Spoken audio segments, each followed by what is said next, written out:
In the following analysis, we explore the complex dynamics between China, Taiwan, and the global community as a whole, as well as the internal challenges China is facing in terms of demographics, economic growth, and political stability. The discussion touches upon the lessons China may have learned from recent events, such as the crisis in Ukraine, the impact of sanctions on Russia, and the potential consequences of a military intervention in Taiwan. As China grapples with its demographic challenges, its reliance on globalization, and a potential shift in the world's power balance, we delve into the question of whether China will continue to rise as a superpower or face a more uncertain future. So when we talk about, then we look at China and we look at that alliance that has been developing over the last couple of decades, and we look at Taiwan. People are obviously focused on China-Taiwan relationship, East China Sea, South China Sea, Philippine Sea, how it's very unnatural for Taiwan to be not a part of China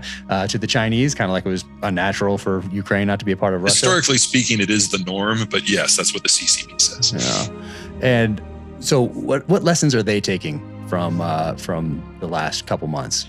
Well, like everybody else, they thought Ukraine was going to fold quickly when this happened. And so they've been as shocked as everybody else. So number one, from a military point of view, they're now terrified of Taiwan. Taiwan is far more sophisticated. They've got a far better military system. They've got far better training and guerrilla tactics than the Ukrainians have. And of course, they're on the other side of a chunk of water. So it is very, very easy to imagine that the war for Taiwan that they thought would be over in a couple of days now will drag on and give other countries a chance to intervene. Second, they look at what's happening with the resources and the food shipments out of the former Soviet Union, and they're worried now that they are going to have a famine. And they are right.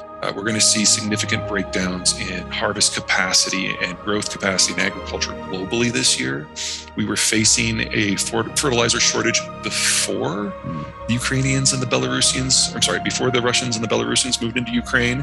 And so now we're seeing that the capacity of Russia, the world's largest fertilizer exporter, to export has been reduced almost to zero. China, being one of the world's most food insecure nations, is obviously shaking in the boots, and they should. And there's not a damn thing they can do about it now. Third, what the West has pulled off with these sanctions, Russia is now under a greater sanction than all other countries in the post-war period that have been under sanctions combined. And it happened in a week.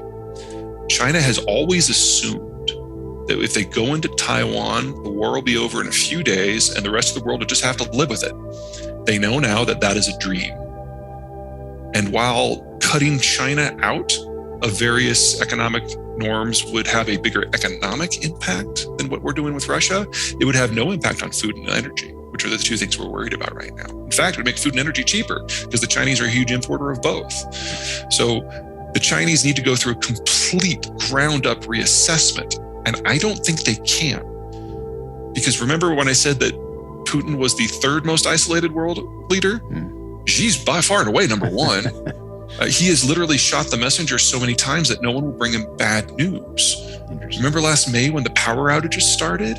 1/3 of the country was subject to rolling brownouts for months. Best guess is that Xi didn't find out about it until September. Wow.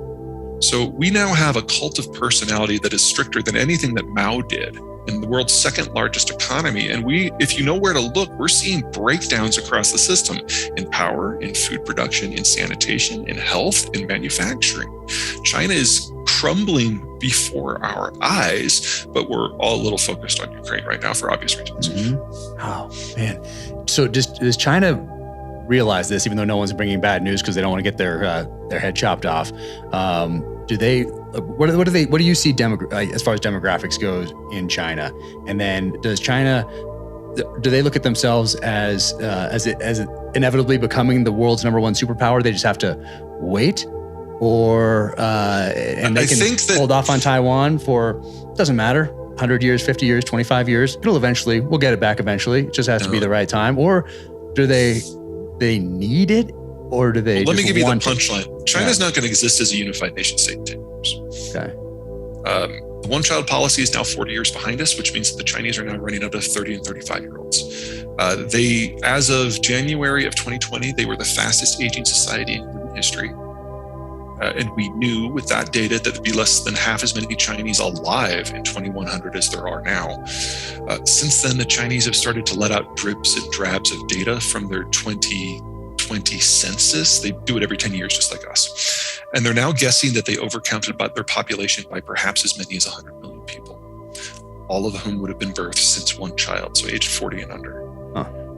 If that's true, and they haven't released the whole thing, so we don't know for sure, but if that is true, then there'll be half as many Chinese alive in 2050 as there are today. So Chinese labor costs have already increased by a factor of 14 in the last 22 years. That's the fastest in human history, including in wartime. So this doesn't work anymore. It's just a question of how it crashes. Huh. And for the Chinese, there is not a gateway equivalent like there is for the Russians. They are perfectly capable of just imploding and going away. Now, there's any number of ways how that implosion could go, but I'm really not too worried about the Chinese launching a war. Because even if they conquered Taiwan in a day, they're still dependent upon the rest of the world for all their industrial inputs. So any country that was angry with them, let's lift off a few. The US, Japan, Taiwan, the Philippines, Vietnam, Singapore, Malaysia, Indonesia, India. You put 2 destroyers in the Indian Ocean basin and you cut the energy line. And that's it. 3 months later, the lights go out in China. 3 months after that, I got that backwards. 3 months later, the trucks stop running. 3 months after that, the lights go out. And a year later, they've got 500 million dead Chinese due to famine. The Chinese are utterly dependent upon globalization. And so whenever the United States says they're not interested in it anymore, the Chinese get really terrified, and they should.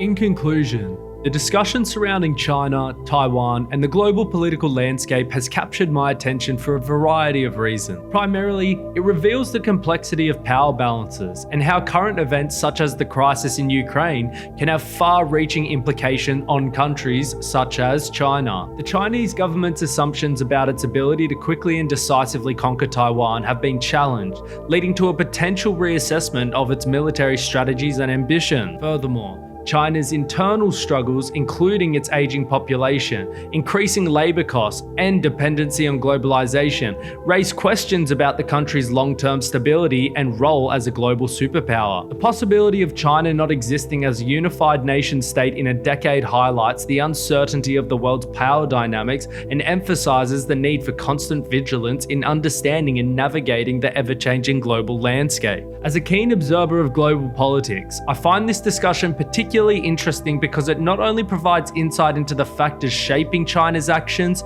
and decisions, but also underscores the importance of continually analyzing and reassessing the world's shifting power structures. By staying informed and engaged with these topics, we can better anticipate potential challenges and opportunities in the global political area.